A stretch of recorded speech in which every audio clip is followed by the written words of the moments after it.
स्वागत है A to Z classes के ऑफिशियल यूट्यूब चैनल पर। और आज हम लोग फिजिक्स के सिलेबस का एनालिसिस करेंगे जो जैक द्वारा दिया गया है।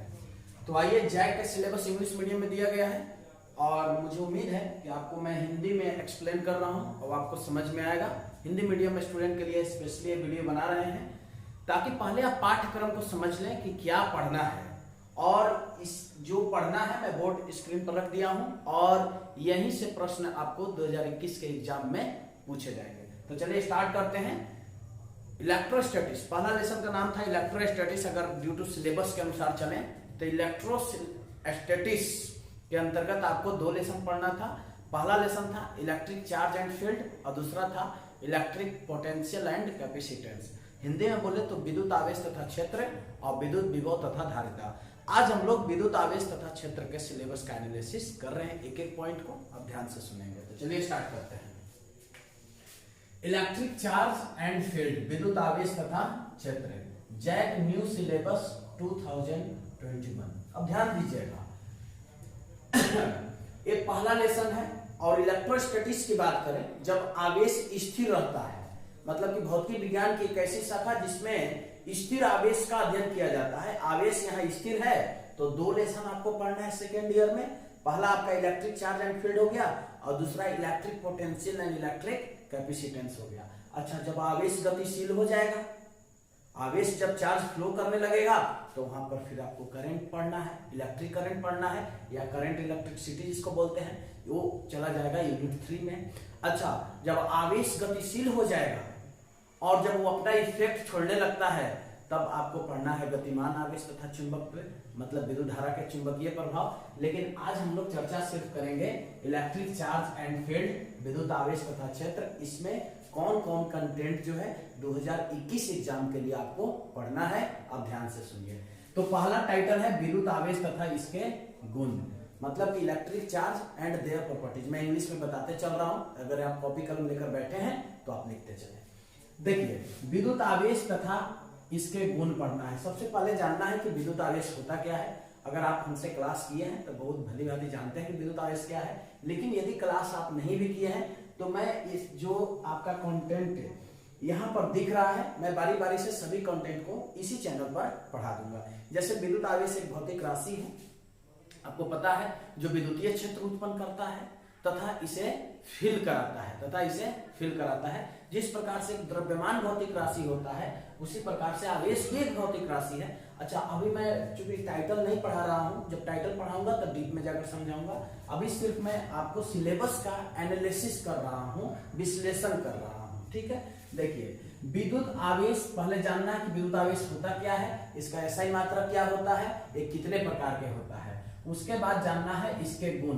तो गुण के अंतर्गत क्या क्या जानना है ये भी समझ लें। आवेश का योज्यता जानना है, एडिटिविटी ऑफ चार्ज, और दूसरा जानना है आवेश का क्वांटमीकरण, क्वांटाइजेशन ऑफ चार्ज, और तीसरा जो बहुत ही इंपॉर्टेंट है, आवेश के संरक्षण का सिद्धांत, मतलब कंजर्वेशन ऑफ चार्ज। ये तीन गुण इसके अंतर्गत पढ़ना है। तो पहला आपका एडोला हो गया, आवेशों का योज्यता, दूसरा हो गया आवेश का क्वांटमीकरण, और तीसरा हो गया आवेश का संरक्षण का सिद्धांत। फिर आपको पढ़ना है कूलॉम का नियम। कूलॉम का नियम, सबसे पहले इसका प्रिंसिपल पढ़ना है। कूलॉम का सिद्धांत, जो कूलॉम का नियम दिया गया था कि दो आवेशों के मध्य लगने वाले आकर्षण और प्रतिकर्षण बल जो है, दोनों आवेशों को गुणनफल के सीधा समानुपाती होता है तथा दोनों के मध्य जो दूरी है उसका इनवर्स प्रोपोर्शनल होता है।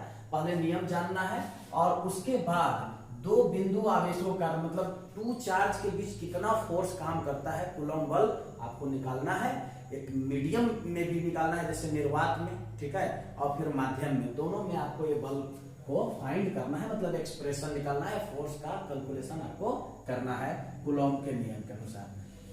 अच्छा, तीसरा टाइटल जो हमने बनाया है, जो भी टाइटल यहाँ पर आप देख रहे हैं, सभी जैक का सिलेबस जो है, आप यदि आपके पास पीडीएफ फॉर्म है सिलेबस का तो आप वहीं से यहाँ पर लिखा गया है हिंदी में, आप एक बार मिला लीजिएगा। चलिए, सतत आवेश वितरण, मतलब कि चार्ज का कंटिन्यूअस डिस्ट्रीब्यूशन आपको पढ़ना है, जिसमें सबसे पहले पढ़ना है लीनियर चार्ज डेंसिटी, रैखिक आवेश घनत्व, फिर सतह आवेश घनत्व और आयतन आवेश घनत्व। अच्छा, जो विद्यार्थी इस लेसन को पढ़ चुके हैं वे हाइलाइटर और कॉपी लेकर बैठे हैं, और जो भी यहाँ पर आप टाइटल देख रहे हैं उस टाइटल को आप हाइलाइटर से अंडरलाइन कर लीजिए, ठीक है, ये आपके लिए बेहतर होगा, दोबारा आपको नहीं पढ़ना पड़ेगा। तो सतह आवेश वितरण, इसमें पढ़ना है रैखिक आवेश घनत्व, सतह आवेश घनत्व और आयतन आवेश घनत्व। अब देखिए चौथा टाइटल जो है इसमें पढ़ना है विद्युत क्षेत्र, इलेक्ट्रिक फील्ड और बिंदु आवेश के कारण विद्युत क्षेत्र, मतलब electric field due two point charge, मतलब पॉइंट चार्ज बिंदु आवेश के कारण विद्युत क्षेत्र का मान आप जानते हैं E बराबर के क्यू बटा आर स्क्वायर होता है, निकालना है, मतलब k का वैल्यू 1/4πε0 होता है, q बटे r। ये कैसे आता है, q बटे आर स्क्वायर, r होता है आपका विभव में, तो आपको यहाँ पर निकालना है विद्युत क्षेत्र का, मतलब एक्सप्रेशन निकालना है। सबसे पहले जानना है कि विद्युत क्षेत्र होता क्या है, इसी में हम लोग जान लेंगे विद्युत क्षेत्र की तीव्रता क्या होता है, इसका ऐसा यूनिट क्या होता है, और उसके बाद बिंदु आवेश के कारण विद्युत क्षेत्र की तीव्रता का एक्सप्रेशन क्या होता है, ये भी आपको जानना है। चलिए पांचवा टॉपिक क्या है, विद्युत क्षेत्र रेखाएं, electric field lines and their properties, मतलब विद्युत क्षेत्र रेखाएं और इसका गुणधर्म को आपको जानना है, जो एग्जामिनेशन के दृष्टिकोण से बहुत ही इंपॉर्टेंट है। उसके बाद देखेंगे कह रहा है कि विद्युत द्विध्रुव, electric dipole and electric dipole moment. देखिए दोनों टाइटल से हमेशा प्रश्न पूछे गए हैं, विद्युत द्विध्रुव और वैद्युत द्विध्रुव। अच्छा विद्युत या वैद्युत में कोई भी ज्यादा डिफरेंस नहीं है, electric dipole and electric dipole moment. तो छठा हमारा टाइटल इस बार के लिए पढ़ना है, मतलब हर बार पढ़ना था। अच्छा मैं उस टाइटल को यहाँ पर नहीं लिखा हूँ जो डिलीटेड टॉपिक है, यहाँ पर उसी टाइटल को लिखा गया है जो आपको पढ़ना है। तो विद्युत द्विध्रुव पढ़ना है और विद्युत द्विध्रुव आघूर्ण भी पढ़ना है। चलिए तो विद्युत द्विध्रुव और विद्युत द्विध्रुव आघूर्ण दोनों पढ़ना है। आइए अब इधर टाइटल की बात करते हैं। फिर कह रहा है कि वैद्युत द्विध्रुव के कारण विद्युत क्षेत्र, देखिए अब यहाँ एक टाइटल है विद्युत द्विध्रुव के कारण, मतलब इलेक्ट्रिक डाइपोल लेना है और उसी के कारण आपको निकालना है विद्युत क्षेत्र की तीव्रता, विद्युत क्षेत्र फाइंड करना है, इलेक्ट्रिक फील्ड निकालना है। अब कंडीशन क्या क्या है, अक्षीय रेखा पर निकालना है और निरक्षीय रेखा पर निकालना है। अब ये बहुत ही इंपॉर्टेंट है, देखिए निरक्षीय और अक्षीय हमेशा एग्जामिनेशन में पूछा जाता है, आप बोर्ड मॉडल क्वेश्चन इसको लिख सकते हैं, हमेशा एग्जाम में पूछा जाता है अक्षीय रेखा और निरक्षीय रेखा पर due to electric dipole find electric field intensity या फाइंड इलेक्ट्रिक फील्ड। उसके बाद कह रहा है कि एक समान विद्युत क्षेत्र में बल आघूर्ण, देखिए ये भी जैक 2015 में क्वेश्चन पूछा गया है, यदि आपको क्वेश्चन बैंक आपके पास है तो आप इसको मिलाते चले कि एक समान विद्युत क्षेत्र में बल आघूर्ण कैसे काम करता है, टॉर्क कैसे काम करता है, उसका एक्सप्रेशन जैसे जो पढ़े होंगे, टॉर्क बराबर P sin थीटा निकाले होंगे एक्सप्रेशन, एक बार मैं फिर से इस चैनल पर पढ़ा दूंगा, उनको रिवीजन हो जाएगा। तो आइए एक समान विद्युत क्षेत्र में बल आघूर्ण टॉर्क निकालना है। फिर देखिए 1.9 नवा आपका सिलेबस ये कर रहा है, नवा पॉइंट विद्युत फ्लक्स, इलेक्ट्रिक फ्लक्स जानना है, क्योंकि इलेक्ट्रिक फ्लक्स का 10वां टाइटल में आपका बहुत बार प्रयोग हुआ है। तो सबसे पहले जानना है आपको विद्युत फ्लक्स होता क्या है और विद्युत फ्लक्स का एसआई मात्रा, ये अच्छा से याद कर लेना है, ये भी आपका बोर्ड मॉडल क्वेश्चन है। मतलब इधर जो टाइटल है आपको हमेशा एग्जामिनेशन में लॉन्ग क्वेश्चन में पूछा जाता है, तो आप इसको याद रखेंगे। अच्छा ये शॉर्ट क्वेश्चन में पूछा जाएगा विद्युत फ्लक्स क्या है, पूछा हुआ है बोर्ड मॉडल क्वेश्चन, आप देखेंगे यदि आपके पास क्वेश्चन बैंक है तो। अब देखिए यहाँ पर अब 10वां टाइटल बहुत ही इंपॉर्टेंट टाइटल है, गॉस प्रमेय। सबसे पहले तो गॉस प्रमेय लिखना है, किसी बल सतह से गुजरने वाला जो कुल विद्युत बल रेखाओं की संख्या होता है उसको विद्युत फ्लक्स बोलते हैं, और विद्युत फ्लक्स जो है Q का 1/ε0 गुना होता है एक प्रमेय।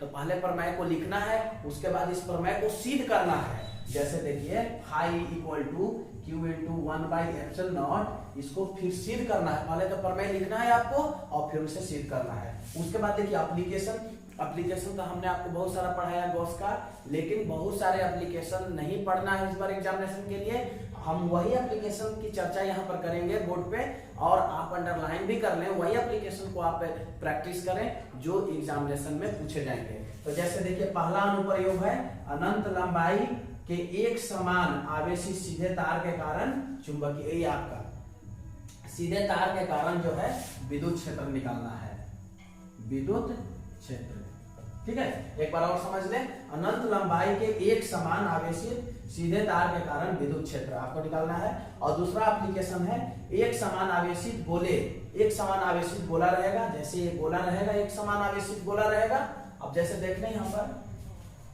एक समान आवेशित गोला रहेगा और इस पे समान रूप से चार्ज जो है डिस्ट्रीब्यूट रहेंगे। देखिए समान रूप से चार्ज डिस्ट्रीब्यूट रहेगा, मतलब एक समान रूप से आवेश फैला हुआ रहेगा। कह रहा है कि बाहर बिंदु पर, तो कहीं पे बाहर ले लीजिए, तो फिर यहाँ से आपको एक गॉसियन सरफेस बनाना पड़ेगा, एक गॉसियन सरफेस बनाना पड़ेगा। तो यहाँ पर कह रहा है इलेक्ट्रिक फील्ड निकालिए, और एक बार कह रहा है दूसरा का केस कह रहा है, दूसरा का देखिए पहला अगर अंदर है तो दूसरा का बाहर है, तो अंदर जब यहाँ पर भी निकालने के लिए कह रहा है तो यहाँ पर भी एक पेस्ट ले लेंगे। तो अंदर वाला पे तो शून्य आता है, आपको पता है, और बाहर वाले भी पता है कि 1/4 पाई एप्सिलॉन q/r² आता है। तो दोनों का आपको एक्सप्रेशन जो है यूजिंग गॉस थ्योरम, मतलब गॉस का प्रमेय का अनुप्रयोग करते हुए दोनों एप्लीकेशन को आपको करना है। तो ये रहा आपके सामने सिलेबस जैक 21 का, मतलब जैक 2021 के एग्जाम में पहला लेसन का इतना ही सिलेबस है, इलेक्ट्रिक चार्ज एंड फील्ड, विद्युत आवेश तथा क्षेत्र। अच्छा, अब मेरा स्ट्रेटजी क्या है फिजिक्स को लेकर, तो मैं दूसरा लेसन का तो कंप्लीट वीडियो आपके सामने विथ न्यूमेरिकल के साथ डाल दिया हूँ, अपलोड कर दिया हूँ। इस लेसन का नहीं मैं डाला था, तो अब इस लेसन के बारी बारी से एक वीडियो में आपको विद्युत आवेश तथा इसके गुण और कूलॉम के नियम और जो बल होता है कूलॉम बल, हम आपको निकाल कर दिखाएंगे। एक वीडियो में दो टॉपिक को कवर करेंगे। तो आप वीडियो अगर आपको पसंद आया है तो अपने दोस्तों के पास शेयर कीजिए और उनको ये बताइए कि ये सिलेबस है और सिलेबस का एनालिसिस इस प्रकार से आपको करना है। वैसे विद्यार्थियों के पास इस वीडियो का लिंक जरूर भेजें जो कोचिंग करने से असमर्थ हैं, उनके घर तक ये सुविधा आप भेजिए, क्योंकि आज के डेट में सभी के पास लगभग सभी के पास एंड्रॉइड सेट है। आप उनको लिंक भेजिए ताकि वो भी इस वीडियो से लाभ ले सकें। बहुत बहुत धन्यवाद वीडियो को देखने के लिए।